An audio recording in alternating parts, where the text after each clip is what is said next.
There's something truly special about the Spar Chamber that doesn't really exist anywhere else in this game, be it pets, fighting bosses, ranked PvP.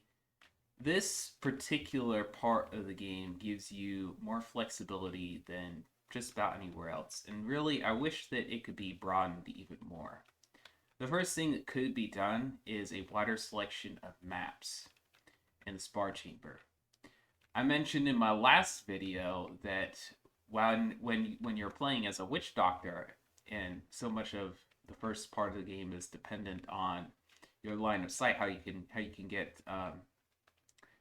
get bummed over by your spawn. How in that video I mentioned that you can basically cross the board in 2 turns, and be right in the witch doctor's face. And if the witch doctor happens to get second turn and he's spawned in behind a pillar, that pretty much screws over witch doctors, right? Now, what would be really great is instead of focusing so much on balancing classes, so to speak, let classes specialize on different types of maps. Like, musketeers would probably specialize in medium-sized maps. Privateers would also, tend to do well on medium-sized maps. Buccaneers and swashbucklers, Buccaneers in particular, they would excel a lot on smaller maps, and then you have witch doctors who would be the long range hitters. Like if you had an absolutely insane sized map, witch doctor would be just overpowered. I think allowing choices is a healthy way to go, because if a choice doesn't work, it's not going to ruin the game for everyone. People can simply choose not to make the choice of playing on a particular map. Simple, right? I think that adding that would be a huge improvement to the game. I think that more changes in that direction need to be a focus. Another thing is the fact that it takes so long to grind up characters in this game, and the fact that different levels of PvP, exhibit different characteristics. I think that allowing access to different level ranges, quickly and easily and affordably, preferably, I think that would also be a huge help. Like personally, I think level 30 and level 50 are the levels that are the most fun to PvP on in this game. But most people who play this game, they hit level 70 before they really touch PvP. And most people who try to get to level 70 end up quitting before like Cool Ranch or Mushu or someplace like that, right? So it's easy to see that a lot of people they have no reason to like stick around, right? And if they really got into the actual kit, like the actual gameplay of the game, like the competitive part of the game, then they'd have a reason to continue questing up and all that. I think being able to pay to skip particular worlds right away be a huge benefit. Like for example, if I could skip straight to Cool Ranch and then I could also skip Aquila, questing would be a lot more enjoyable to me. Now I've quested through the game already once, and currently in Wizard 101 there's a potion that allows you to skip the first arc. Yeah, that's great and all, to be honest, but I think that Pirate 101, appeals to an even older audience than Wizard 101 does. So, not making it so that you have to quest up a character in the first place and allowing players to simply pay for a character right away, I think that would be a very wise move. Like, when I try to get my buddies into this game, for example, a lot of them, they play things like, Overwatch and League of Legends, and yeah, they'll get into an MMO now and then, like ESO, stuff like that. And, when they play this game, they play for like, a couple days and then they quit.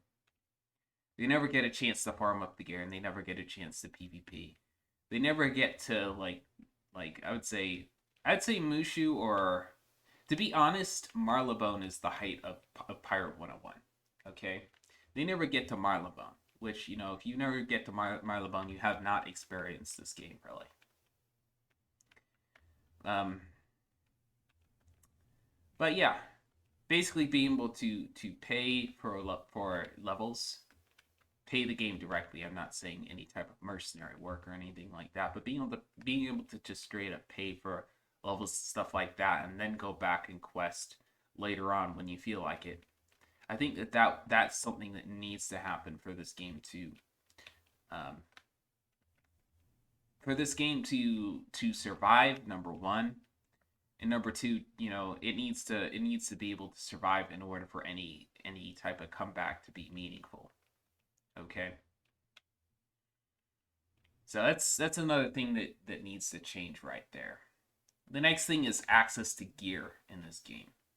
Now, there's this guy called Wolf, you know, excellent swashbuckler, but I just remember this guy trying to farm for a purge for years, you know, doing the second chance chests, all that, you know, still couldn't get it for like 2-3 years or something like that. Couldn't get the sprocket key, which is kind of a important piece of gear, particularly in team PvP if you're a swashbuckler, and it definitely held the guy back.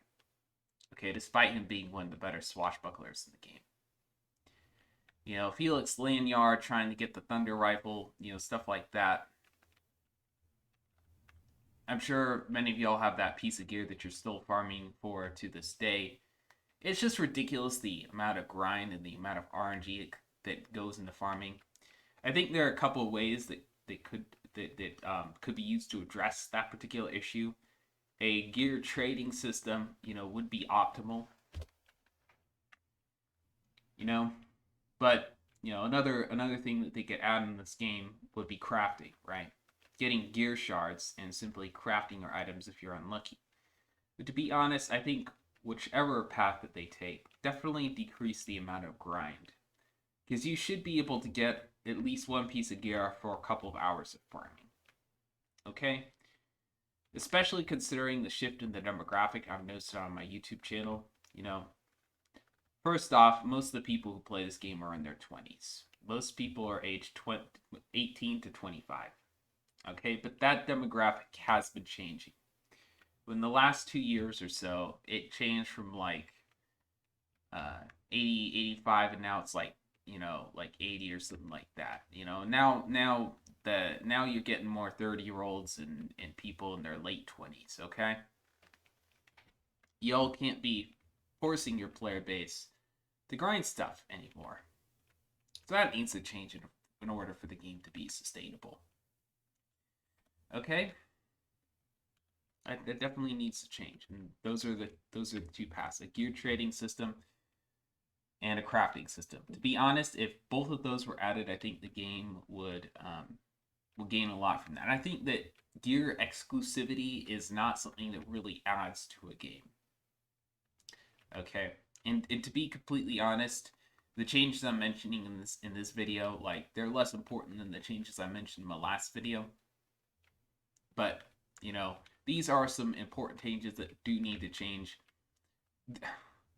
That sounds so repetitive. But this does need to change in order for the game to be sustainable.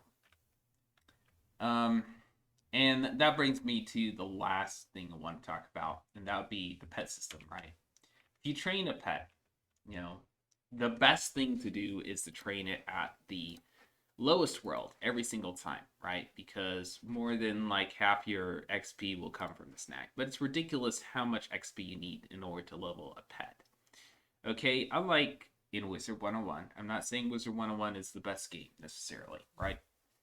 In Wizard 101, if you get a pet to the next level, it grants. In this game, you have to get 10 levels in order for your pet to get anything. Nothing wrong with that, except that, you know, later on, you know, once you hit like Cool Ranch or, you know, one of these worlds right here, it takes sometimes, like Aqua in particular, it takes like a day and a half or something like that. It's crazy, right? And if you try and hurry your pet in these worlds, you know, it's going to be like 2K crowns just for one level, not getting a pet to where it will get a grant, which is 10 levels in this game, right? So that's why this is the best method, right? That's still, like, if you try and hurry a pet like level 60, level 70, you end up having to pay 400 crowns every single time. And you have to do that like 10 times, right? 11 times, because you end up being a little bit short a lot of the times. So that's like 5k crowns right there, right? That's crazy, right? That's like $10 right there, just to get a pet to give you a grant. Me, I've got no problem spending money in this game, but even I see a problem with that. Okay, it's just unacceptable, man. Another thing that they could add in the pet system is a reroll system. They could have it similar to the second chance chests in this game.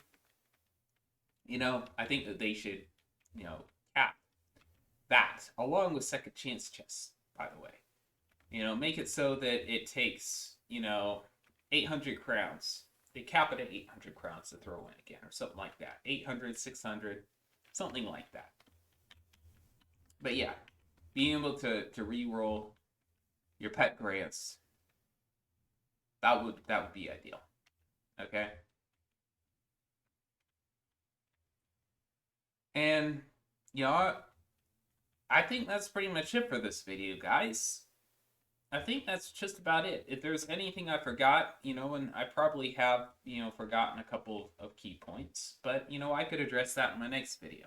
And that's why I made this a 3-part series, because I knew I'd probably forget something. But yeah, y'all stay tuned for part 3, and that's pretty much it for this video.